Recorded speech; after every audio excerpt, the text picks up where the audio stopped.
Bonjour à toutes et à tous, bienvenue pour ce 6e épisode de Histoire de jeux vidéo en Belgique.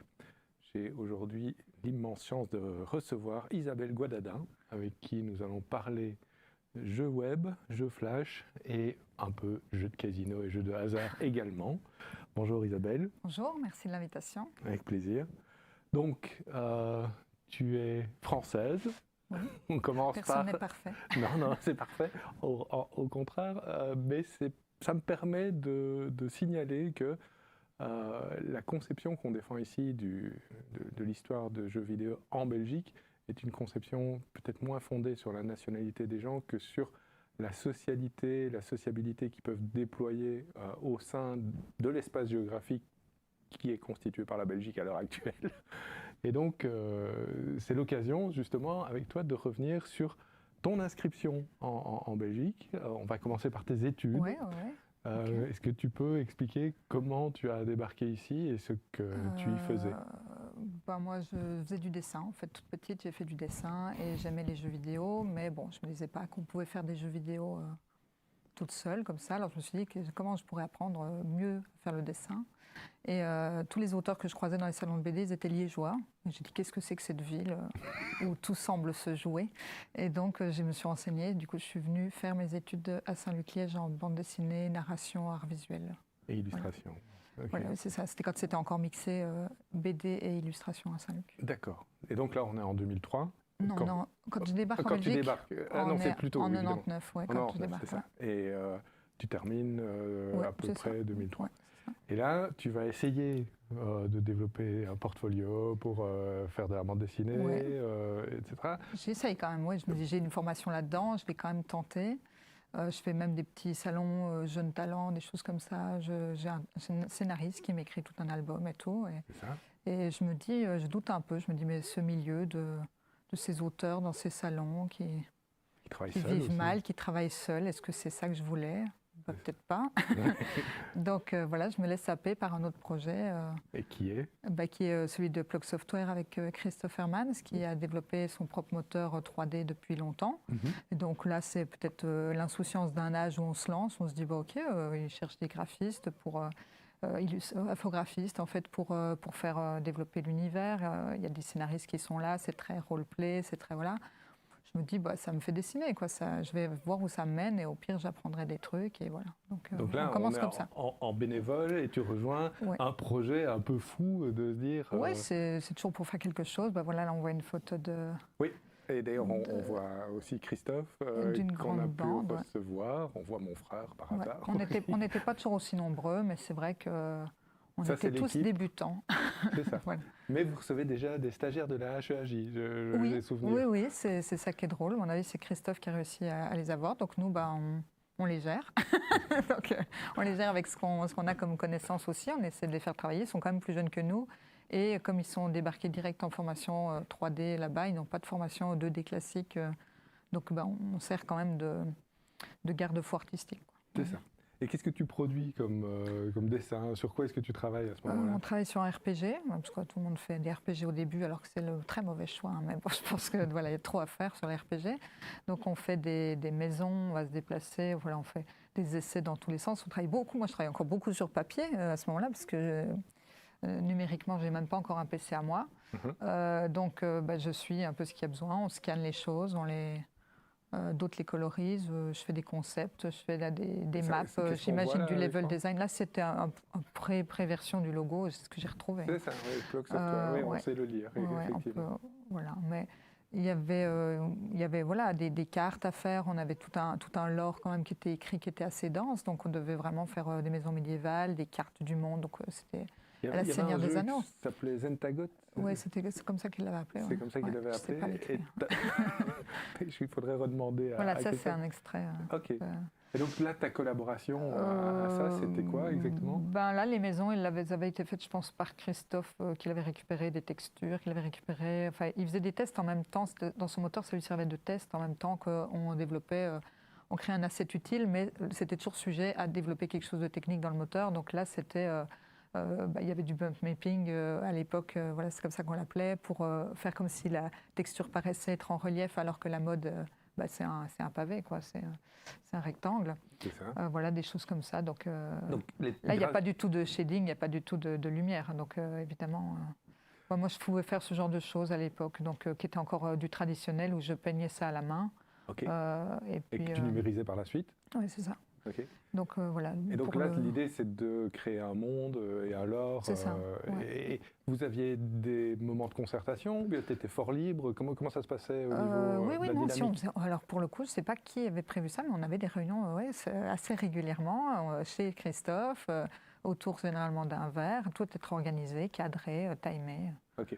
Ça, c'est du travail Oui, voilà, c'est de recherche? Oui, c'est ça, pour quand même donner une identité. Il y avait tout un bâtiment énorme qui avait été fait. Alors c'est ça qui est chouette, c'est que les stagiaires qu'on a eu de la chirurgie, comme Cédric Richard notamment, avaient fait toute une vidéo où on se croyait dedans, alors qu'on n'avait pas ça dans le gameplay du tout. Et donc rien qu'avec sa vidéo, juste pour son école, on était content de voir comment ça pouvait rendre, quoi. C'est ça. Voilà, des petits essais dans tous les sens. Avec les programmes de l'époque, c'était pas évident. Et donc, tu te formais toi-même à la programmation, pas à la programmation, Non, mais ouais. au dessin sur ordinateur? Oui, parce que voilà, c'est vrai qu'à Saint-Luc, ils apprennent les bases classiques et artistiques, etc. Dans la section que j'étais, il n'y avait pas de dessin vraiment numérique. On avait vraiment des bases, et je n'avais pas de quoi les mettre en application, parce que je n'avais pas de PC chez moi. Et donc, on est à une époque où tout le monde n'a pas Internet, tout le monde n'a pas de PC chez soi, Ouais, et tout le monde n'a pas un smartphone puissant dans la poche. Donc, personne ne peut apprendre à faire du montage vidéo. On bricole tout, quoi. On se dit, on essaye, quoi. Voilà. Donc finalement, et ça va peut-être être un des axes forts de notre discussion, tu fais de la création numérique sous contrainte. C'est toujours ça. Oui. Mais particulièrement, c'est-à-dire tu testes des choses en fonction aussi des possibilités techniques, en fonction... Ah oui, mais c'est ça qui est chouette, c'est toujours avoir un but pour qu'on fait quelque chose. Sinon, en fait, même dans la création 2D, quand tu fais tes propres choses, si tu ne te mets pas une limite de temps ou une limite de création, tu peux partir dans... perdre tout ça. Oui, ou tu ne finis jamais quelque chose. Donc moi, je suis très attachée au fait qu'on avance, quoi. C'est ça. C'est pas le mieux, mais on fera mieux après. C'est ça. Release often, release early. Donc tu sors des choses souvent et tu les sors... c'est le mieux, en fait. C'est plus itératif, c'est plus...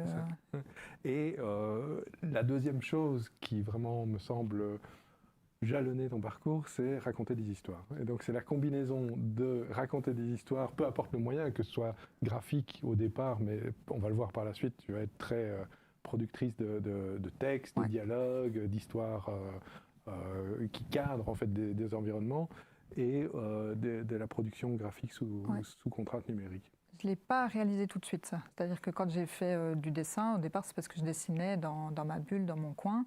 Et je m'étais dit, comme j'aime raconter des histoires, la BD, raconter avec des dessins, c'est logique. Et en fait, non, le dessin n'est pas une finalité. En effet, même si on est fait de très longues années, ça revient toujours à qu'est-ce qu'on raconte, qu'est-ce qu'on a du sens, à qui on apporte ça. C'est ça qui me plaît. Et aussi que ce soit une aventure à raconter en équipe ensemble. Voilà. Parce que... J'imagine que tu vas en parler, mais j'ai longtemps travaillé seule avant de travailler en équipe. C'est ça, mais justement, le relationnel, je crois que ça joue un rôle très important dans ton parcours. Tu vas être créatrice de lieux de sociabilité liés à la production de jeux, on va y revenir. Mais d'abord, on a vu une photo sur laquelle je voudrais qu'on revienne, avec le plan, si c'est possible. Sinon, c'est pas grave. Donc, Block Software, c'est Zentagot, c'est de l'UQ1. Voilà, ça. De quoi s'agit-il exactement? Est-ce que tu peux expliquer ce qu'on voit là? C'était juste parce que voilà, j'ai pas d'endroit 3D où faire un prototype, j'ai pas où faire du level design. Maintenant, on serait dans Unreal, tout le monde peut façonner le fond d'une rivière, rajouter de l'eau, rajouter de la boue, c'est en quelques clics, c'est assez impressionnant. Donc ça donne envie de faire ce genre de level design. Mais avant, on prend vite fait un schéma, il y a quelqu'un qui ne comprend pas un truc, on dit voilà comment je le vois, et rien ne vaut un document à passer à quelqu'un d'autre, quoi. Voilà. Ok, donc en gros, tout ce qui est middleware reste à inventer. Et finalement, le moteur 3D de Christophe est un middleware qui est en pleine création et que vous mettez à l'épreuve avec des idées, avec des textures, comme tu l'as expliqué. Selon ce qu'il est capable de faire, d'ajouter dans son moteur, on se dit on pourrait peut-être faire ça, mais nous on continue de faire des choses comme on imagine que ça a été fait, parce qu'on est nourri au making-of de cinéma, de jeux, peut-être l'influence de la France où il y a plus de contenu disponible. Mais il y a encore une fois, n'y a pas YouTube, il n'y a pas des tutos, il n'y a pas... Oui, non, c'est Voilà, mais intéressant de c'est se vrai qu'il faut replonger, replonger à... oui, pourquoi on a fait ça finalement. Ok. Enfin, après, pourquoi les RPG? Oui, c'est parce Ça, que j'ai c'était la toujours, grosse mode aussi. j'ai toujours aimé ça aussi, mais voilà. Oui, une c'est ça. question. Mais je veux dire, ça correspondait aussi à Fallout 2, à les premiers Baldur's Gate. Enfin, il y a tout un univers. On n'est pas encore à WoW. WoW, c'est 2 ou 3 ans après, je crois. Ouais. On n'est pas encore à Oblivion. Ouais, on n'est pas encore à ouais. Oblivion, mais il y a déjà eu le premier Elder Scrolls. Ok. Le problème, c'est que ça ne nourrit pas tout ça.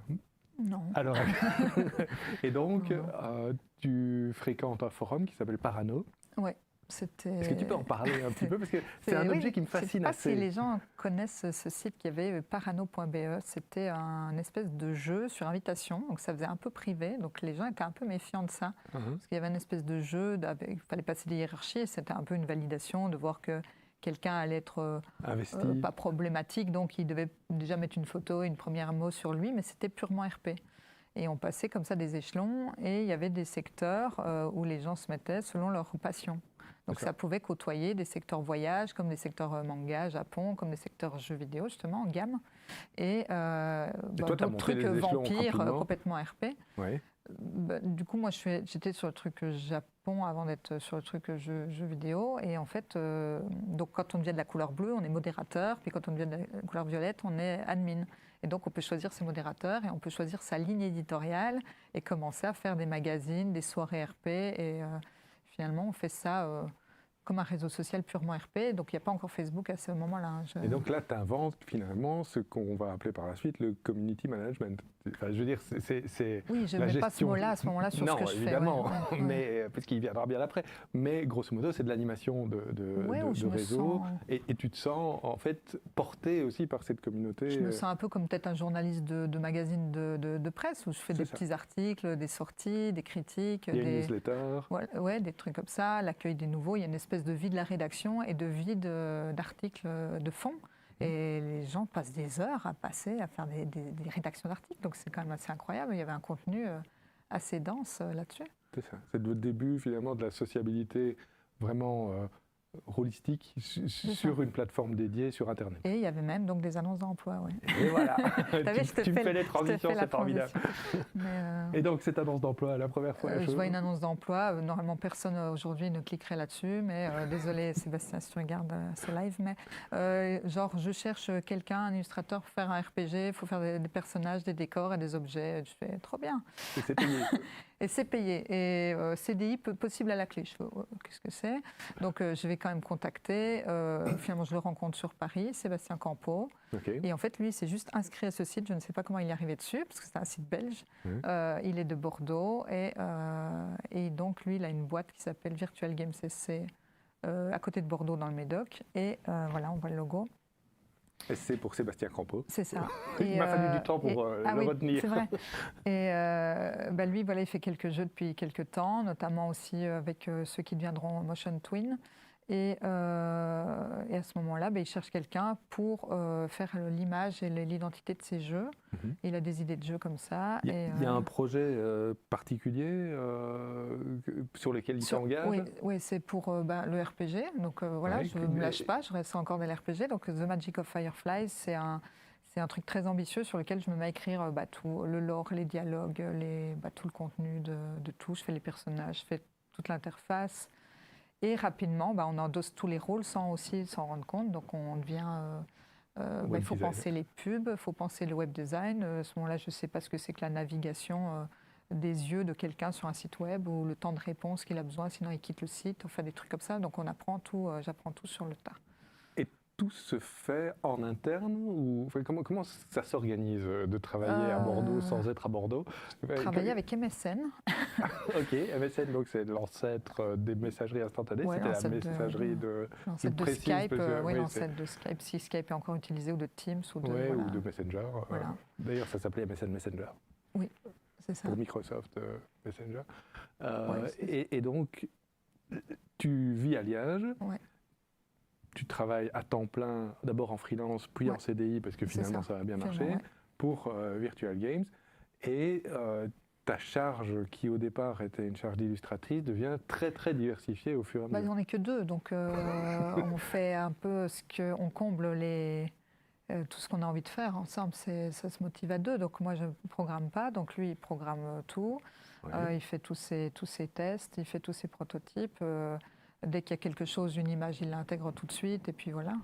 On peut peut-être revenir sur les photos de Magic of Firefly, juste pour montrer la recherche graphique que tu avais développée. Mais ce jeu, contrairement à bien d'autres sur lesquels tu vas travailler par la suite, ne sort pas. Oui, c'est compliqué. On a quand même des contraintes liées au web qui sont réelles, qu'on a une espèce de ligne par rapport peut-être avec d'autres studios. Donc à ce moment-là, il n'y a pas tous des jeux qui sont professionnels, il n'y a pas toutes les boîtes qui sont professionnelles. Il y en a, ils font ça, genre un développeur sur le week-end, il fait ça pour s'amuser. Si son jeu a du succès, tant mieux. Il récupère même des assets, certains sont même un peu piqués, ça et là. On voit des assets de Dragon Quest traîner. Bon, il y a des trucs, c'est un peu... Il n'y a pas encore vraiment beaucoup de chasse à ce genre de propriété intellectuelle. Mais moi, comme j'ai d'une école d'art, je fais très gaffe à ça. Et donc, je crée tout et je ne veux pas que ça soit...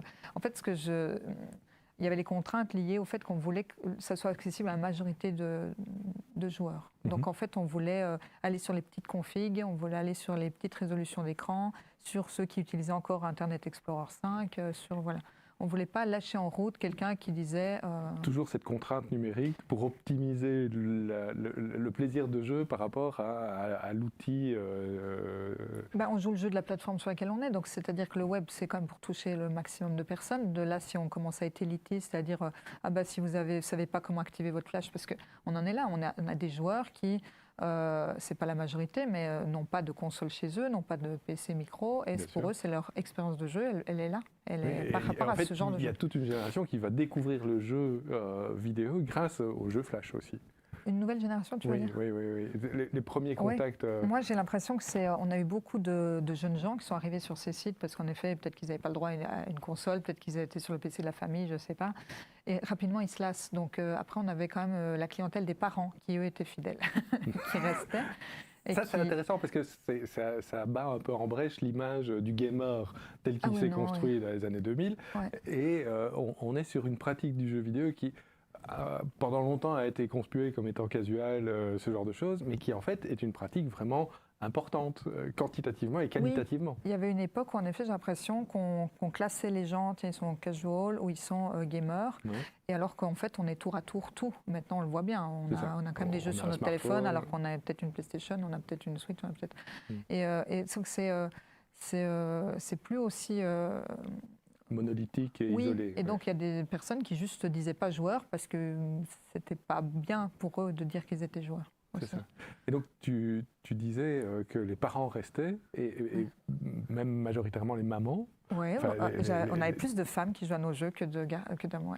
Les statistiques, on les voyait dans le monde entier, donc principalement des francophones, beaucoup des Français, beaucoup des Belges, des Québécois, des Suisses évidemment, et puis une bonne partie de l'Afrique qui jouait. Et pour qu'on se rende compte du succès, tu m'as sorti un chiffre qui m'a vraiment impressionné, c'était 80 000 joueurs par jour au top des fréquentations. Oui, unique. Donc ce n'est pas ceux qui reviennent, parce qu'il y en a qui reviennent plusieurs fois dans la journée. Parce qu'ils font des mises à jour et ils viennent plusieurs fois dans la journée. Mais sinon, c'est plutôt une pratique de 10 minutes par jour où certains font leur jeu. Ils ont comme ça plusieurs jeux web qu'ils font faire dans leur matinée juste avant le travail. Et puis ceux qui reviennent, peut-être qu'ils sont à la maison, peut-être qu'ils ne travaillent pas très agréable. Il faut qu'ils s'occupent sur le temps de voilà, mais donc ils sont quand même là et on les voit. Et les plus fidèles deviennent aussi des modérateurs. Donc il y a tout cet aspect-là. Avec une communauté derrière, encore une fois. Ça me paraît important aussi de le souligner. C'est que ces jeux, ce n'est pas juste de la consommation, c'est une forme de communauté participative. On connaît les pseudos des gens ou leur vrai nom, on les a sur MSN, donc on sait leur vie, on sait qu'ils ne peuvent pas modérer ce jour-là. Ils nous accompagnent quand on sort les nouveautés toute la nuit. Ils accompagnent pour débugger tout avec nous. Et ils commentent et ils sont passionnés en fait et c'est incroyable. Donc moi j'ai cette poste un peu hybride où ils aiment bien mes dessins, que j'ai un peu une espèce d'aura, tiens c'est dessins d'Isa, et derrière mais c'est buggé ton jeu quoi. C'est ça. Donc voilà, t'es toujours dans un entre-deux. Voilà, c'est normal. Et en même temps tu as rencontré des gens dans des conventions et des choses comme ça qui te reconnaissaient et qui reconnaissaient ton travail. À Liège notamment, oui ça m'a fait ça j'ai rencontré un de nos modérateurs à Liège comme ça, donc qui étaient venus et je ne les connaissais pas visuellement, quoi. Donc C'est ça. Juste ils se par présentent pseudo, et oui, donc, ça ne m'est pas arrivé beaucoup, hein, mais ça Non, arrivait. mais c'est quand même Oui, intéressant et de des voir gens qui jouaient à les ça, liens que ça mais, peut et créer. qui maintenant le disent, parce qu'il y a peut-être un moment donné, ils ne disaient pas qu'ils jouaient au jeu web, au jeu Flash.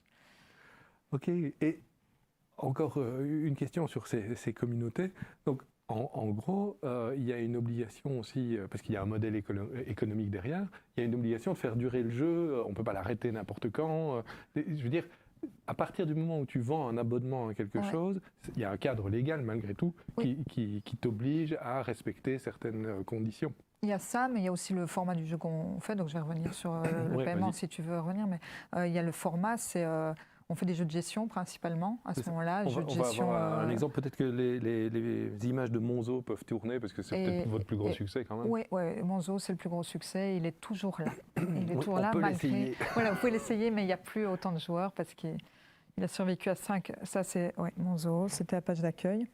Ouais. Donc en fait, des jeux de gestion, tu dis. Voilà, plein de jeux de gestion. Pourquoi ? Parce que ça permet de poser l'action, ça permet d'être très textuel, mais ça permet d'être très complet. Je veux dire, les gens gèrent le mécontentement de leurs employés, ils gèrent des mauvaises météos qui ne motivent pas les animaux à se reproduire. Enfin, voilà. Ils gèrent tout un tas de populations, ils gèrent des recherches, des fouilles archéologiques, ils gèrent l'aménagement de leurs cartes, de leurs parcs. Maintenant, récemment, j'ai encore fait des ajouts pour une partie laboratoire où ils font revivre des dinosaures. Et voilà, parce que, en fait, c'est des choses on ne cédait pas vu que c'est très réaliste. On avait tout un tas de clientèle sur ce jeu, tout un tas de joueurs qui venaient parce qu'on parlait d'une espèce. À chaque fois qu'on en sortait une nouvelle, on mettait un petit texte, si elle était en voie d'extinction et tout. On avait un petit côté documentaire là-dessus et ça leur plaisait que ça reste comme ça. Donc il n'y avait pas de yéti, il n'y avait pas de licorne, il n'y avait pas de... Mais dans des événements spéciaux, on faisait un chimpanzé zombie à Halloween, on faisait des trucs comme ça pour faire un peu marrer. Et du coup, après autant d'années, après 20 ans, on a cédé aux dinosaures. Ils sont devenus... Les voilà. Voilà. Et donc, c'est des jeux qui te placent à la tête du parc zoologique. On est le gérant. T'es le gérant. Et je suppose qu'il y a des événements qui sont soit journaliers, soit étalés sur l'année. Il y a des défis, il y a des quêtes. On s'est adapté quand on avait arrivé les succès sur Xbox. Les quêtes, on les a remplacées, on les a aussi implémentées par des petites icônes qui restaient, des collections. Enfin, c'est ça, c'est des profils de joueurs qui jouent sur le long terme, peu de temps par jour, mais sur le long terme, et qui viennent aussi pour la communauté. Et c'est quoi le modèle économique derrière ? Oui, c'est en fait la majorité des joueurs de jeux de web à ce moment-là ne payent jamais rien. C'est-à-dire, donc on est né à 3% qui va peut-être un jour payer quelque chose. Et là-dedans, quand je dis quelque chose, c'est un SMS, quoi. Donc on est surtaxé. Oui, ça le coût de 2 SMS pour le... Voilà. Ouais. Et après, et donc ça revient à l'entreprise, puis encore les coûts dessus. Et puis voilà, donc l'entreprise qui génère ces codes qui se prend aussi sa part. Et donc, à ce moment-là, il y a Rentability Web, il y a TechPass, il y a des choses comme ça. Et il y a aussi un système d'abonnement où on peut leur faire des codes moins chers. Et en effet, c'est un système de mise à jour. Donc, ce qu'on a essayé de faire, donc à ce moment-là, il n'y a pas encore le concept de pay to win que j'ai entendu quand je parle de cette époque. Le concept n'existait pas. Et nous, en fait, on avait un truc, c'est que on ne voulait pas que quelqu'un qui, parce qu'il avait de l'argent dans le jeu, puisse juste monter dans le classement, voilà, et juste annuler la progression de l'autre. Donc, en fait, il avait juste des mises à jour et il devait les jouer. S'il était un mauvais gestionnaire, l'autre sans ces mises à jour payantes arrivait de la même manière. Donc il y avait tout un tas aussi de hardcore gamers de ces jeux, parce que ça remplace le côté casu, qui faisaient des sites annexes où ils donnaient des astuces. Il y en a qui faisaient des scripts pour gagner du temps sur certains nourrissages d'animaux et des trucs comme ça. Des trucs qui cochent automatiquement des cases et des choses. Donc on essayait de faire gaffe parce qu'après ils mettaient des plugins dans les navigateurs dans Firefox et tout ça pour nos jeux. Qui faisaient un genre de script pour tricher ou en tout cas pour faire apparaître aussi des données qu'on cachait pour les faire. Ah mais il y a des hardcore. Ça allait jusque-là, ok. Ouais. Et puis il y avait aussi des reviews. Tu m'as montré une vidéo, on ne l'a pas ici, mais d'un enfant, parce que ça se reconnaît à sa voix, qui explique le jeu et qui en fait une review comme on en ferait maintenant sur YouTube facilement. Mais on était tout au début là. Oui, c'est ça. Et je sais pas quoi il fait ça, peut-être avec une caméra ou je sais pas. Mais oui, c'était pas avec son téléphone parce qu'il n'y avait pas de smartphone. Non, c'est ça. Donc à ce moment-là, en effet, il y a des reviews, il y a des partenariats avec d'autres sites, il y a des sites top bon plan, top astuces, des trucs comme ça, genre jeux astuces. Et en fait, vous avez un code gratuit, vous avez un machin, vous avez des partenariats. Et il fallait avoir des partenariats avec des jeux que les gens apprécient aussi et qui ne soient pas des concurrents en direct sur le même genre de jeu, quoi. C'est ça. Voilà. Et puis tu avais des joueurs baleines. Donc des gens qui oui, il y en a peu. Hein. C'est pas sur ça qu'on construit son modèle économique. Bien sûr que non. Mais c'est pour comique. l'anecdote, c'est quand même un peu comique de se dire que sur un jeu qui est complètement casu, qui est gratuit, etc., il y a des gens qui décident d'investir lourdement pour monter très rapidement dans le ranking. Il y a quelqu'un qui a donné 5 000 € sur un mois. Voilà. Et je ne sais même pas qu'il y ait moyen de jouer pour 5 000 € sur le mois. Je ne sais pas ce qu'il a fait avec 5 000 € sur le mois dans le jeu. Je ne vois même pas comment il a... Et on a appris qu'il était prince saoudien. Enfin, voilà. C'est ça. Et au début, tu avais vraiment du mal à le croire. Et puis finalement, mais en fait, grâce au pseudo... Voilà, c'est ça. On arrive à... Ici, oui, il y en a, ils ne mentent pas. Alors du coup, on espère qu'ils passent sur un autre jeu après, quoi. Non, c'est comme ça. On ne peut pas... Des personnes, ils veulent jouer un mois, être au top, tout disséquer du jeu, ils partent. C'est ça. Voilà. Okay. C'est pas la majorité, c'est pas sur ça qu'on doit construire. Bien sûr que non, mais pour l'anecdote, c'est assez rigolo. Tu as développé et participé à beaucoup d'autres jeux, on va en montrer quelques-uns. Il y a un jeu de foot, un city builder, peut-être que tu peux en parler rapidement. Oui, je ne sais pas si on a des images, j'ai quelques voilà, ça c'était un jeu Daily City d'enquête policière, donc c'était un peu confronté qui ment, qui a raison, etc. Donc c'était un jeu de logique. Ouais. C'était des petits jeux, mais on avait juste... en fait, ça illustre que quand on avait un concept, on ne mettait pas longtemps avant de le sortir. Genre, je crois qu'au bout de 10 jours ou 15 jours, celui-là était en ligne. Ah oui. Voilà, par exemple. Donc, ce n'était pas du tout le même type de projet que des projets au long cours sur lesquels tu as commencé. Oui, non. Et ça, j'aimais bien parce que justement, finir quelque chose, avoir une finalité ou... trouver quelqu'un qui pouvait l'implémenter. Donc ça, SimFoot, c'est un genre de football manager. C'est ça. Alors là, c'est vraiment très poussé aussi, même si il y a ce côté cartoon, c'est sa première version. Ouais. Et il y avait vraiment, il lançait des matchs et il y avait vraiment la génération du match en direct qu'on pouvait voir avec toutes les actions, la fatigue des joueurs, comme il y aurait dans n'importe quel gestionnaire. On recrute un bon entraîneur, on recrute un préparateur physique, on gère les stats des joueurs, leur mécontentement, leurs cartons. On joue de plus en plus dans des meilleures divisions pour gagner de plus en plus de SimTunes. Les fameux SimTunes. Je m'en rappelle parce que je le vois écrit aussi. Et donc ça, c'est des décors que tu as produits, des assets que tu as tout dessiné par toi ou pas tout? Oui, pas tout. Par exemple, là, c'est aussi, quand moi j'étais très occupée sur un autre projet, c'est possible qu'il aille commander à un autre artiste un visuel, par exemple celui du header tout en haut. Ouais.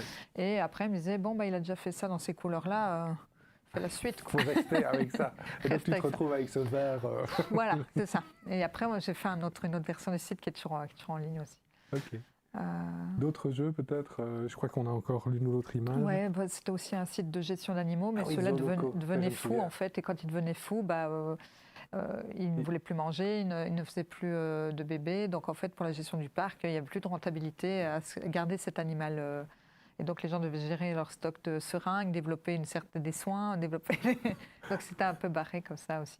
C'était l'alternative Toon de Monzoro. Voilà, j'allais dire, c'était une version un peu adaptée de Monzoro. En fait, c'est parce qu'il y en a qui trouvaient ça trop réaliste. Et donc moi, je m'amusais à faire des styles différents à ce moment-là. Voilà. C'est ça qui m'amusait aussi. Ça te laissait une expressivité graphique assez grande. Oui, parce que là, on n'est pas dans l'optimisation des sites légers, quoi. Hein, c'est clair que... Mais en fait, il avait un peu cette image qu'il voulait donner de sa société, et je crois qu'on le réussissait. Ça, c'était qu'il voulait quelque chose de très illustré pour justement casser que le flash, c'est froid, à ce moment-là, c'est beaucoup d'aplats, c'est des ombres des fois un peu bof, sur un site un peu flottant. Il voulait quelque chose qui soit chaleureux et texturé. Et c'est ce que nos joueurs aimaient bien. Ils disaient, on aime bien vos jeux, voilà.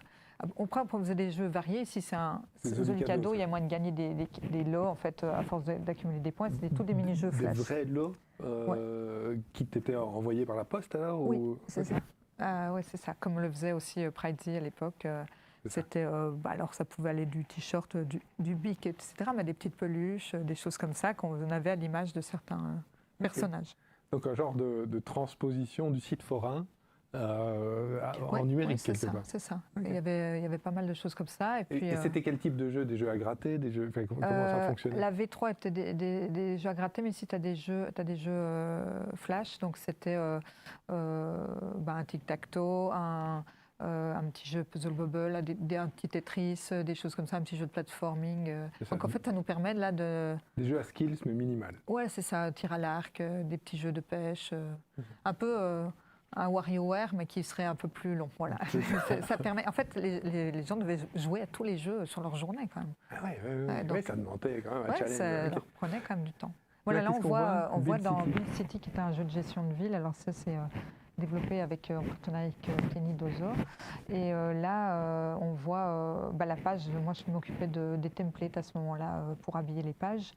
Et on peut voir à l'époque ce qu'on avait pour comme moyen de paiement différent. Donc on a les cartes Visa, cartes Mastercard Extra, les audiotels, appels surtaxés, les fameux audiotels, la commande d'un code directement sur votre site, mais alors il fallait quelque part faire confiance aux développeurs. Donc en fait, finalement, c'était une manière aussi de toucher un public le plus large possible, mais aussi de développer de la confiance vis-à-vis du site. Oui, c'est ça aussi. Et puis aussi dans d'autres pays où, par exemple, le SMS, ça marchait pour les Français, mais ça ne marchait pas pour les Belges, par exemple. Donc, voilà. Okay. Donc il fallait pas bloquer le joueur, en fait. Voilà, mais... Et donc, qu'est-ce que c'est devenu Virtual Game? Il y a eu de la concurrence qui s'est développée avec d'autres sociétés, Facebook, avec les jeux Facebook, les smartphones, Facebook qui est arrivé avec tous ces gros jeux, ces compagnies qui ont dit ok, ça marche, le zoo ça a l'air de marcher, le machin ça a l'air de marcher. Ils ont tout apporté et ils ont tout noyé dedans. Et voilà. Et Big Game, machin. Et donc, ça devenait de plus en plus dur de vivre parce qu'en fait, les joueurs, au bout d'un moment, ils ne se renouvellent pas. Et si on fait le même type de jeu, on ne va pas les déplacer d'un jeu à l'autre. Donc, il faut trouver des jeux qui attirent de nouveaux publics. Et à ce moment-là, on peut dire quand même qu'il y avait les consoles qui étaient rentrées, il y avait la Wii qui était rentrée dans les foyers aussi. Il y avait des choses comme ça, les smartphones et Facebook. Donc, il faut accepter que ça décline. Voilà, c'est ça. Accepter que ça décline, que c'est plus trop la même période et que même les gens qui se disaient pas gamers commencent à se dire gamers. Donc là, ça change. C'est ça. En fait, ce qui est intéressant dans cette trajectoire, c'est le fait que vous avez été les précurseurs du casual gaming et puis que c'est devenu quelque chose de très très gros avec la Wii, avec les jeux Facebook, etc. et avec le jeu mobile. Mais que ces jeux flash ont déposé une forme de grammaire de certains jeux. Il y avait des choses qui se retrouvaient en flash et qu'on va retrouver comme gameplay dans les plateformes qu'on vient de citer. Mais je trouve que c'est toujours le cas, parce que là je vois des pubs sur les jeux mobiles qui disent le revival du jeu d'il y a 20 ans, oui, c'est ça. Avec le gameplay de l'époque. Réellement, les gens veulent jouer à ça. Mais c'est intéressant parce que là, comme tu disais, c'était des gens qui avaient découvert le jeu vidéo sur le tard, des parents qui, grâce à leurs enfants, etc. Et maintenant, peut-être que les jeux mobiles qui jouent sur cette fibre nostalgique continuent à parler à des gens qui ont complètement décroché de l'évolution du jeu vidéo et qui sont sur des choses plus moins spécifiques, plus large public. Je ne sais pas si les gens regrettent la communauté avant tout. Tu vois, il y a comme l'aspect social. Oui. Aujourd'hui, même Fortnite, c'est un chat pour les enfants qui sortent de l'école. C'est un tiers-lieu, oui. Voilà. Mais c'est quand même un autre lieu d'échange. Si tu enlèves ça, est-ce que ça devient lassant? Voilà. Qu'est-ce que tu fais après? Parce que c'est toi qui quittes ou finalement Non, en fait, il essaie de maintenir au dernier moment et puis il sauve son poste, mais pendant tout un temps. Puis après, il est redevenu indépendant et il a fait d'autres projets, pas vraiment que dans le jeu. Mais voilà, mon zoo vit toujours, donc c'est vrai que... Ceux qui veulent tester, ils peuvent toujours le faire. Oui, tout à fait. C'est assez marrant de voir qu'il y a encore quelques jeux qui subsistent, parce qu'il y en a beaucoup qui ne sont plus en ligne. Ça aussi, il faut le dire qu'un jeu était lourd en assets. Plus il est lourd, plus il faut le stocker sur les serveurs, plus la description, plus il faut augmenter la charge des serveurs. Les serveurs ont un coût. Si tout d'un coup, c'est juste un effet de mode, le mois d'après, est-ce qu'on rend le serveur? Donc on est toujours en train de jongler avec ce genre de données aussi. tiens, le site, maintenant, il faut qu'il soit responsive, ça, il faut que ça, le fond, qu'il soit comme ça. Est-ce qu'on reste quand même sur les petites configs de ceux qui sont en 800 x 600? Est-ce qu'on, ça y est, on passe en 1200? Oui, c'est ça. Et puis, on sait que le Flash est décédé de sa belle mort, donc il a fallu aussi, pour continuer à faire tourner ces jeux-là, les recoder en HTML5 ou ce genre de choses. Certains, et puis ceux qui étaient full Flash, voilà. Et donc Zolicado, par exemple, il est passé à des sites de tickets à gratter, qui étaient un peu thématisés western, pour quand même donner... c'est des sites de tickets à gratter, mais on ne va pas faire ça...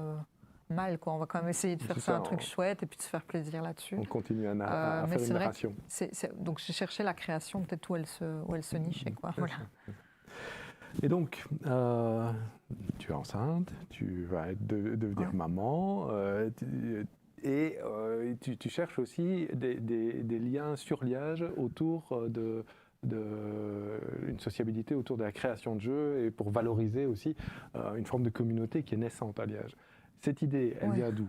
Comment est-ce que tout ça fonctionne? Alors en fait, oui, je suis en effet chez moi avec mon bébé et du coup, je suis beaucoup sur, comme je fais une pause carrière à ce moment-là, je suis beaucoup sur les réseaux où je suis certaines pages de gaming, certains influenceurs, certains éditeurs. Déjà, il y a tout qui se met en place un peu, c'est l'époque des Pix and Love, de tout ça, d'Omake, et par l'intermédiaire de tout ça, des magazines, les débuts de Gameblog aussi, qui étaient très chouettes aussi pour ça.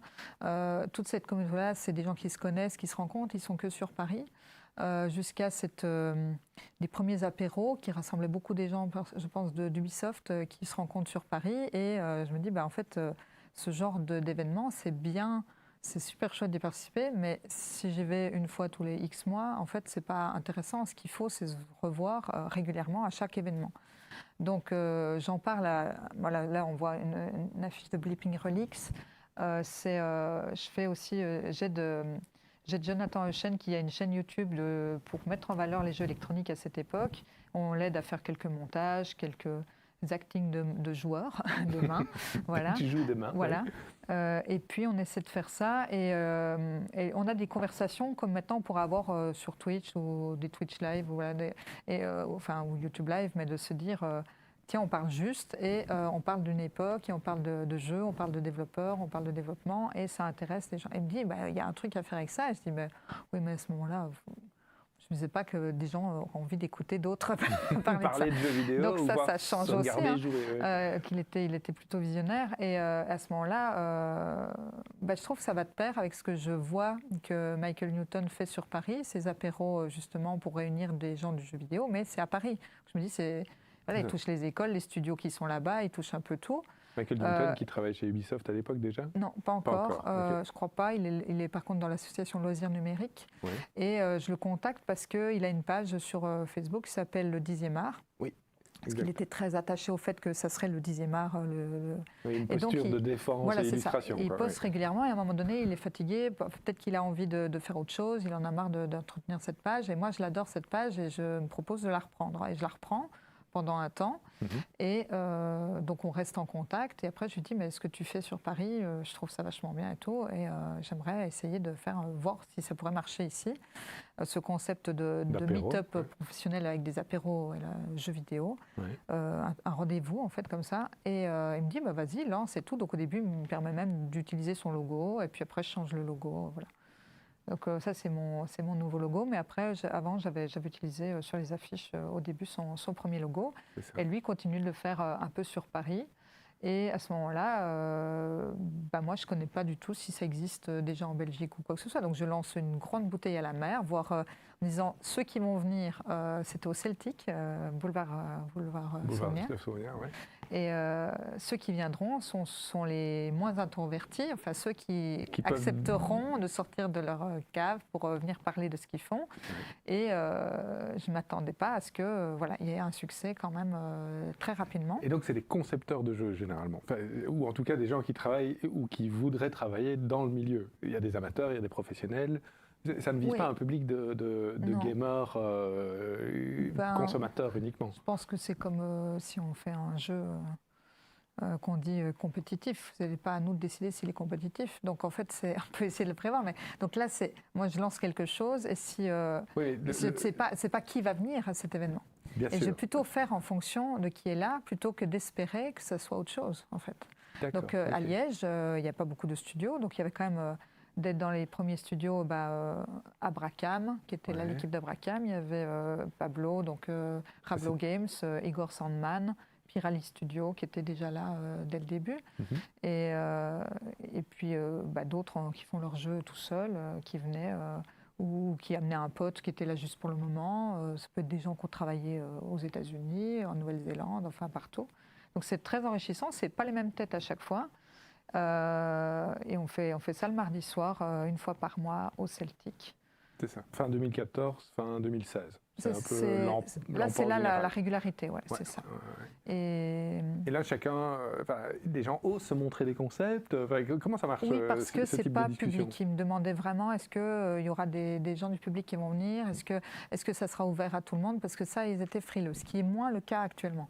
Actuellement, c'est vrai que... Ça continue à exister. Oui. Sous quelle forme? Avec l'association que j'ai cofondée, les Interactifs Associés, ASBL, qui promouvoit le jeu sous toutes ses formes, en fait, et qui continue d'épauler ou d'accompagner certains indépendants. Ouais, ça, c'est le logo. Voilà. Et donc en 2016, on a créé cette association et les Interactifs Associés parce qu'on est de plusieurs univers et on a tous quelque chose de différent qu'on veut apporter. De plusieurs univers, c'est-à-dire? Il y en a qui sont intéressés par la pratique juste du jeu vidéo, donc, ou la collection, ou la conservation, d'autres le média, d'autres la recherche, parce que comme on fait avec les gens et pas sans, en imaginant autre chose, je me suis rendu compte qu'il y avait beaucoup de chercheurs à Liège, Oui, il y en a. donc de personnes qui faisaient leur mémoire ou leur thèse.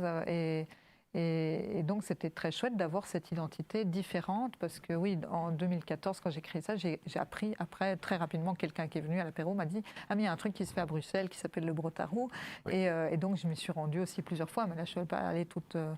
voilà, le Brotarou qui, lui, n'a jamais arrêté d'être mensuel. Ils ont été, je pense, beaucoup encadrés, ou c'est pas été organisé par les mêmes personnes, donc ça a permis de faire perdurer. Ils ont aussi changé beaucoup de lieux. Enfin voilà, c'est.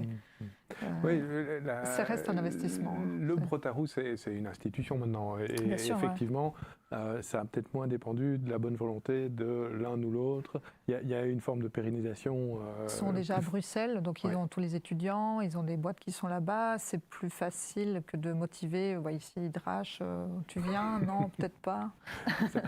J'ai rien à montrer. Mon jeu, il me plaît pas. Je viens pas. Oui, c'est ça. En fait, mais tu touches à des mécaniques intéressantes en termes de psychologie, du développement et de la création. C'est-à-dire que l'acte de création est un acte parfois solitaire et parfois aussi difficile à partager.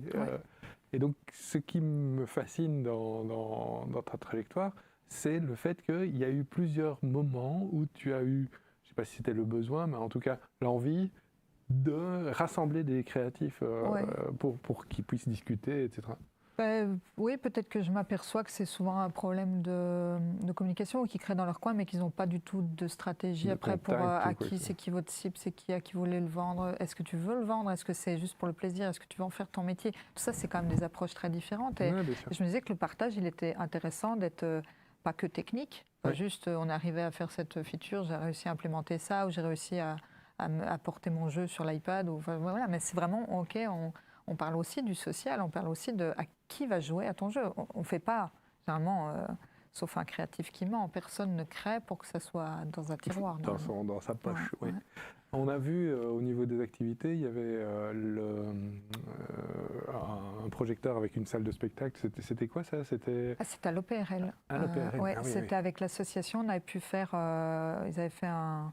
Ah oui, je me demande si Fanny n'était pas impliquée là. Oui, ils avaient fait Game Over. On avait pu installer dans la salle principale où il y a le bar, tout un tas de jeux, rétro gaming selon les époques. Donc par exemple, il y avait Shenmue sur la Dreamcast, il y avait plein de choses comme ça, une rétrospective jeux marquants de leur génération en fait, techniquement. Et ils jouaient Journey, enfin ils jouaient des musiques aussi de jeux pendant ce concert, donc en live avec l'orchestre symphonique. Et on m'a proposé de faire la partie pendant ce temps de Journey. Donc, tu jouais pendant que l'orchestre jouait la musique?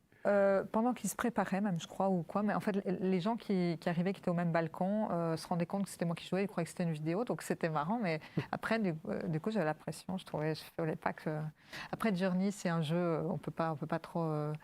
Oui, il n'y a pas de skills. Si, il y a des skills, mais je veux dire, c'est pas, même quand on tombe, on dirait que c'est fait exprès. Quoi. Voilà, c'est joli, l'animation reste belle. Il y a pas... Mais bon, j'avais quand même, c'était quand même un bon kiff. Quoi, Et donc, finalement, des activités de médiation assez importantes dans ta carrière. Tourner le jeu vidéo vers le grand public, le faire rencontrer, ce que vous faites au B3 à l'heure actuelle, c'est dans cette optique-là. Et parce que c'est moins le combat actuel, parce que maintenant c'est acté, mais comme j'avais moi beaucoup de joueuses sur les jeux, peut-être que plus que la majorité c'était des femmes, et que les femmes ne se disaient pas joueuses, et que les femmes se disaient, moi... je ne joue pas des jeux online de guerre, donc je ne suis pas une joueuse. C'est très niche. Oui, bien sûr. Alors que tu joues à quoi Machinarium, complètement joueur. Ou Life is Strange, complètement joueur. Et donc, c'est toujours essayer de rassurer, de dire, voilà, vous excusez pas de jouer ou d'être des joueuses. Ou, voilà, c'est pas Call of Duty et FIFA qui est... Et il n'y a pas que ça, et c'est pas pour cibler, mais à ce moment-là, c'était quand même ça. C'était finalement, il y a moyen de jouer de manière casual à FIFA, et il y a moyen de jouer de manière hardcore à... Bien sûr, bien sûr. À Mozo. On l'a dit. Voilà. Mais... Je me dis qu'on peut peut-être aborder maintenant la dernière partie, je veux dire complètement jeu de ta carrière. C'est Gaming One. Ouais. Donc là, tu rencontres des gens de Gaming One grâce aux apéros finalement. C'est ça, ouais. Est-ce que tu peux expliquer un petit peu comment ça s'est passé? Oui, c'est ça. Il y a plusieurs personnes qui travaillent déjà là-bas ou qui vont y travailler. Et dire qui est Gaming One en fait aussi. Gaming One, c'est une société qui est basée à Liège, qui fabrique des jeux de casino, des plateformes sur lesquelles ils accueillent des jeux d'autres casinos et d'autres... voilà, ils ont aussi dans leur groupe les casinos de Namur et de Spa. Donc en fait, ça leur permet d'accéder à des licences de jeux différentes, des classes A, des classes B. Enfin, c'est encadré par la commission des jeux, donc c'est très très proche de ce côté responsable et très sécurisé et très voilà, c'est pas un site c'est très suivi, c'est très encadré, c'est oh là là, c'est beaucoup de normes, c'est beaucoup de paramètres, c'est très très gros pour ça, la sécurité, etc. Ils ont toute une cellule qui accompagne les gens qui auraient des mauvaises expériences ou des problèmes d'addiction, etc. Parce que là, on touche au jeu d'argent, donc on parle réellement d'addiction, en effet. Et surtout, à ce moment-là, la personne que je rencontre qui vient à l'apéro, donc Nicolas Delbar, lui, il me propose de venir passer un entretien parce que je lui parle de choses qui lui fait dire que je pourrais rentrer dans son équipe de game design.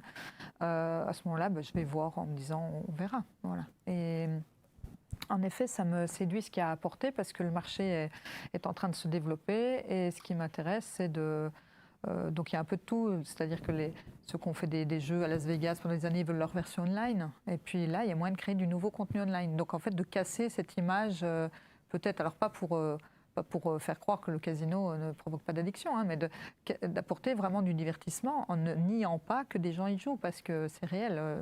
Beaucoup de gens en fait, c'est jouent. Une composante du jeu vidéo qui est généralement passée sous silence par l'industrie du jeu vidéo parce qu'elle est connotée parfois négativement. Oui, mais beaucoup de prestataires ont aussi fait des prestations pour du jeu de casino. Et c'est réel parce qu'il y a des financements possibles et des choses comme ça. Et en même temps, le processus de création reste le même. Un prototype par itération, la recherche de bonus, de features, de timing, de retour, tous les tests, tout ce qu'on peut imaginer, c'est là, le graphisme, le son, le développement. Et donc tu es engagé pour quel poste? Game designer. Game designer, ok. Purement game designer. Ça, c'est assez nouveau finalement, parce que d'habitude, soit tu es chef d'orchestre chez Virtual Game, soit illustratrice dans ta première... Donc là, j'en ai fait, c'est plus pour dessiner, c'est vraiment, en fait, tout ce que j'ai fait, je me rends compte, oui, ça c'est... Ça, c'est ton jeu... On l'a fait à plusieurs, hein. Oui, mais je veux dire, le concept vient plutôt de toi. C'est un concept qui me tient à cœur, parce qu'en effet, il y avait encore là tout un parti RPG, donc j'ai pu apporter, en fait, alors appelons ça, je ne sais pas si on appelle ça gamification, ils l'appelaient comme ça là-bas, mais je ne pense pas que ça soit tout à fait correct, c'est-à-dire que les joueurs de jeux de casino n'ont pas forcément les termes des joueurs quand même. Non. Ce n'est pas forcément la même chose, mais moi ce qui m'intéresse, c'est qu'on se fasse plaisir. On a encore cette possibilité de le faire à ce moment-là parce qu'on nous laisse choisir les thèmes, on nous laisse choisir voilà, les couleurs, l'approche et tout, que tout est travaillé de manière itérative, le modèle mathématique en même temps que le design qui avance, en même temps que les sons, et tout implémenté pour voilà, arriver à...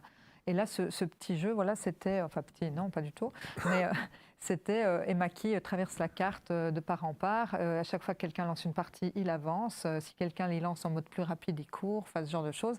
Et au bout d'un moment, il va avoir franchi un certain nombre de parties pour passer au niveau d'après. Et il se rapproche à chaque fois d'un boss par niveau, et ce boss lui assure d'avoir une rentabilité comme un mini jackpot, en fait, à chaque fois. Donc, quelque part, tu fais de la narration, enfin du narrative game design sur des jeux de hasard qui ne demandent pas de compétences particulières.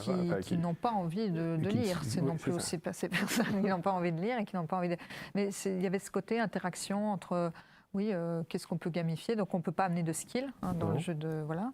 Sauf ça serait vraiment que des machines bonus pour attirer quelqu'un et qui ne rapportent rien, quoi. Je veux dire, où quelqu'un doit appuyer très vite, plus vite que quelqu'un d'autre à côté. Mais sinon, le skill n'est jamais présent dans les jeux de casino. Tu n'as pas le droit, parce qu'à chaque fois que tu lances une partie, c'est le hasard qui décide réellement si tu gagnes ou pas. C'est ça. Voilà, donc il y a ça, il y a être cohérent par rapport à ce qu'on fait. Comment ça marche ton rôle là-bas?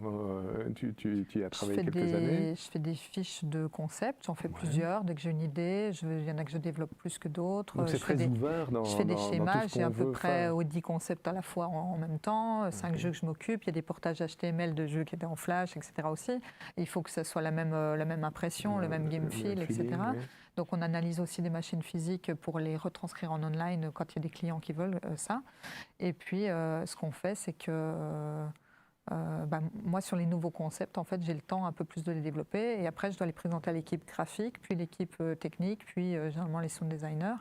Et il y avait tout ça là-bas. Donc et tout ça ici à Liège? Il y avait tout ça, ouais. À ce moment-là, c'était au-dessus vers l'aéroport, mais voilà. Oui, c'est ça. Maintenant, je crois qu'il n'y a plus d'équipe jeu. Voilà. Mais à ce moment-là, il y avait cette époque de pouvoir faire des jeux voilà, sans contrainte, du coup, financière. Ben oui, vu que c'était quelque chose qui tournait pas mal. C'est ça. Et donc, ça a permis à toute une série de talents de trouver aussi un endroit où s'exercer. Oui, c'est ça. C'est ça, comme créer, un bon tremplin. Donc, c'était quand même très jeune. Et je dis ça parce que comme je ne sais plus maintenant comment c'est, donc c'était toujours très jeune et c'était un bon tremplin. Il y a beaucoup de développeurs qui venaient aussi à l'apéro jeux vidéo, qui se sont retrouvés là pour une période plus ou moins grande, d'autres ont fait d'autres boîtes, d'autres rien à voir, d'autres ont fait des jeux, d'autres autre chose. Et voilà, ça doit rester ce genre de tremplin, mais ça permet de... On a pu aller au salon du casino à Londres plusieurs années. Où oui, c'est qu'on voyait la vidéo de ton jeu. En fait, c'est au salon du casino. Oui, à Londres, voilà, c'est ça. C'est un peu le 3 du jeu de casino. Et on ne se rend pas compte que ça existe, en fait. On ne sait pas qu'il y a des personnes qui sont fans de telle marque, qui suivent ça comme c'était l'éditeur fétiche, et une espèce de bataille. Non, celui-là, c'est vivement qu'ils étaient licence, je ne sais pas, Game of Thrones, Big Bang Theory... Batman, il y a tout, hein, y a vraiment... Donc en fait, ces jeux de casino, ces jeux de hasard constituent un écosystème complètement... C'est du divertissement pur. Hein, oui, mais isolé du jeu vidéo, alors qu'il mobilise quand même des assets, des techniques, des compétences qui sont communes. Il y a même des noms connus, communs. Konami. Ah oui, Konami travaille aussi. Donc on voit Castlevania, on voit Donjons et Dragons, sous le stand Konami, Frogger ou des trucs comme ça, on fait leur version. Mais alors sans le gameplay original. Voilà, c'est ça, donc il ne faut pas que ça soit skillé. Donc là, c'est intéressant comment ils ont fait. Qu'est-ce qu'ils gardent? Voilà, mais c'est ça, comment on fait pour que ça ne soit pas... Alors dans les jeux comme ça, au bout d'un moment, on déclenche des bonus. Et dans les bonus, on peut se permettre de faire des petites choses un peu plus sympas qui font plus jeux vidéo. Ouais. Ok, bon, je te remercie pour ce parcours assez diversifié et assez original finalement du rapport aux jeux vidéo. Je vais voir si nous avons des questions en ligne. Oui, on en a... Alors, attends, est-ce qu'à une période, c'était courant d'observer des artistes venant de France migrer vers la Belgique francophone? Ça, c'est en rapport avec le début de ta trajectoire. Est-ce qu'il y a d'autres collègues? À Saint-Luc, oui. À Saint-Luc, oui, ça je me souviens. Ben, Oui. en fait, c'est aussi parce que c'est une école d'art assez Oui, c'est ça. reconnue. Mais même la Choisy, enfin, voilà, ça attire toujours oui, des Français, oui, c'est sûr. Maintenant, il y en a qui repartent en France ou ailleurs. Voilà, j'en connais qui sont allés au Québec, puis sont retournés en France, ont fondé leur boîte en France, dans le nord de la France, puis finalement à Lyon. Enfin voilà, ça bouge. C'est pas un secteur où personne se dit je vais faire ça toute ma vie, ça va fonctionner comme ça toute ma vie, je suis dans un truc pépère, c'est jamais ça. Donc euh, ça doit pas être un frein, ça. C'est vrai que ça devrait pas.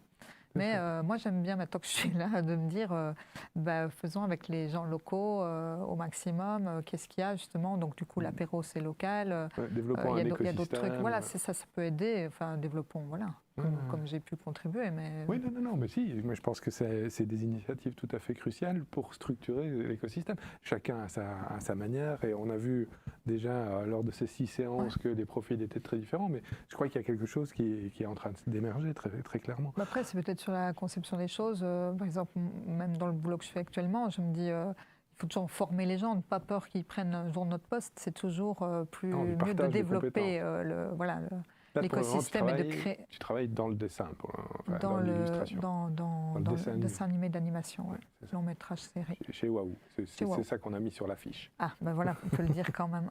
Oui, il n'y a pas de problème. Voilà. Alors, on a un joueur de Monzo dans le chat. Ah, c'est vrai. Pseudo. Beaucoup de messages de soutien pour le stream qui continue sur YouTube et sur la qualité de la présentation. Donc ça, merci à l'équipe technique.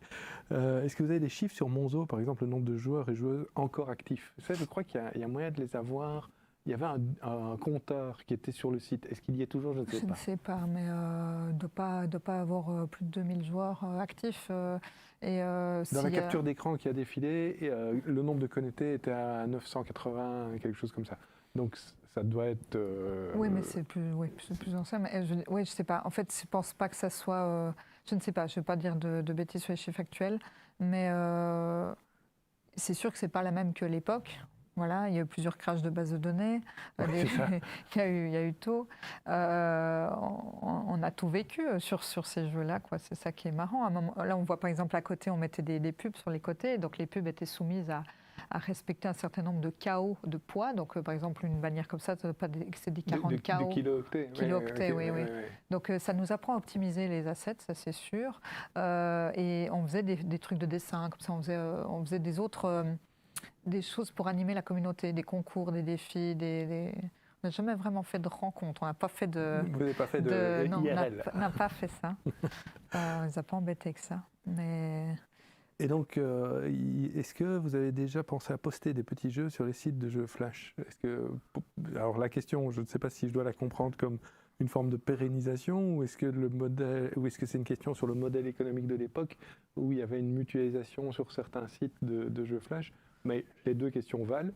Est-ce qu'à l'époque, vous étiez hébergé uniquement sur vos propres serveurs, etc. Ou bien est-ce que parfois il y avait, comme il y a eu plein de jeux Flash à succès qui se sont retrouvés sur plein de plateformes? Non, dans votre cas, non, c'était... et les hubs comme ça, c'est arrivé après. D'ailleurs, on a commencé à faire après le hub de nos propres jeux aussi. D'accord, ok. Pour qu'on passe de l'un à l'autre plus facilement, etc. Pour repérer la marque Virtual Game Studio. Oui, c'est ça, pour faire une espèce de mise en avant. Avant, chaque jeu existait comme son identité propre, et puis après, il y a quelque chose qui regroupe un peu le tout. À ce propos-là, est-ce qu'on demande quels sont les jeux qui continuent à subsister? Donc moi, j'ai vu Monzo, on a parlé... Simfoot, et je pense que c'est tout. Ah oui. Je pense que Zolicado, Zoloco, tout ça, il n'y a plus. Non, il n'y a plus grand-chose. Les Grippies, il n'y a pas. Et City Builder Non, il n'y a plus non plus. Okay. En fait, c'est coûteux d'entretenir un site où il n'y a personne dessus. Bien sûr. Mais c'est d'ailleurs la conclusion de la question. Ils disent que c'est incroyable que certains jeux sont encore accessibles alors que même Prezi s'est effondré. Oui, c'est vrai qu'après, on n'est pas devenu aussi gros que Prezi. On a déjà travaillé pour Prezi. Vous avez fait de la sous-traitance pour eux? Je crois, c'est arrivé. Et oui, à ce moment-là, ils étaient incontournables quand même. Puis après, il y a eu rapidement... les mini-jeux Flash, les gens jetaient des pingouins sur la banquise, et puis ils jouaient à Dofus aussi, il y a eu Dofus. Oui, donc, voilà. Qui représentait un modèle encore particulier, parce que c'était un MMO, quoi. Oui, c'est ça, mais voilà, les jeunes étaient plus sur Dofus, on va dire, à ce moment-là. C'est ça. Alors, quelqu'un te demande, est-ce que votre emploi à Gaming One vous interdit la fréquentation des salles de casino désormais? Non, c'était déjà pas le cas à l'époque. Je pouvais jouer dans les salles, mais pas online, voilà. Ah, tu ne peux pas jouer online? Je ne pouvais pas jouer online. Maintenant, personne... Je pouvais jouer sur d'autres sites que le nôtre. Je pouvais jouer sur les autres plateformes que je dis le nôtre, mais je travaille plus là. Mais je ne pouvais pas aller jouer sur les sites Circus et les plateformes associées partenaires de Circus. La marque gaming, ouais. Okay. Voilà. Est-ce que tu as développé toutes ces compétences sur le tas ou est-ce que tu as dû suivre des formations? Est-ce que tu fais aussi du code? Ça, c'est une bonne question pour revenir justement sur ta curiosité technique. Oui, je veux toujours explorer, mais c'est le temps qui manque. Alors du coup, il faut accepter que d'autres le fassent mieux que nous. Par exemple, je ne me suis jamais mis à la 3D parce que c'est quand même quelque chose qui est très long en termes d'apprentissage. Et voilà, moi, je crois que je suis quelqu'un de très spontané, et très touche-à-tout. Donc, en fait, j'aime bien comprendre peut-être le sens de tout, la transversalité des choses. Et, du coup, ça m'a amené à des postes de gestion parce qu'au début, on ne se rend pas compte qu'on comprend les tenants aboutissants de pourquoi on fait les choses comme ça. Puis après, ça m'intéresse de plus en plus d'analyser ça. Donc, en fait, j'ai... tu t'es tourné un peu vers le management. J'ai des tâches transversales. Maintenant, je suis plus dans la direction de production. Mais voilà, ça m'intéresse tout autant parce que ça permet aux choses d'exister, dont la création. Donc, Mais donc, quelque part, tu t'es toujours formé au fur et à mesure et tu n'as pas suivi de certificats, de formation complémentaire. Ça a été toujours j'ai jamais vraiment eu l'occasion, en fait. Oui, c'est ça. Tu n'avais pas le temps de faire ça. Et puis même, c'est pour quelqu'un qui est indépendant, c'est payant. Tout ça, c'est des coûts. Faut déjà être dans une société. Si, chez Gaming One, on a bénéficié de cours d'anglais professionnels, de choses comme ça, par exemple. Mais rien de plus, oui. J'ai encore 3 questions. Comment vois-tu l'évolution sur plus d'une décennie du jeu vidéo belge? Donc, en gros... Une décennie, oui, depuis l'apéro, qui va avoir 10 ans cette année. Oui, c'est ça, et même antérieurement, étant donné que finalement, tu es active dans le jeu vidéo en Belgique depuis 2004, vers là, 2005, avec Block. Ouais, c'est ça, ouais. Donc, ça fait une vingtaine d'années. Qu'est-ce qui... Ouais, désolé. Bienvenue. Comment est-ce que tu vois l'évolution? Qu'est-ce qui, pour toi, représente quelque chose qui aurait changé fondamentalement? Ce qui change, c'est maintenant la professionnalisation. Il y a plein de structures, il y a plein de boîtes, il y a plein de financements, il y a plein d'accompagnements, il y a plein d'associations. C'était la question juste en dessous. Est-ce que l'arrivée du financement public a changé quelque chose, selon toi? Je ne pense pas que c'est encore mesurable, oui, mais c'est en devenir, oui, tout ça. Et ça permet de porter des projets qui peut-être ont la chance qu'en Belgique, peut-être la taille du pays fait que ces projets-là souffrent moins de compétition entre eux, peut-être qu'en France, où ils ont déjà les syndicats, les choses comme ça. Et ça, c'est encore le step d'après. La prochaine étape.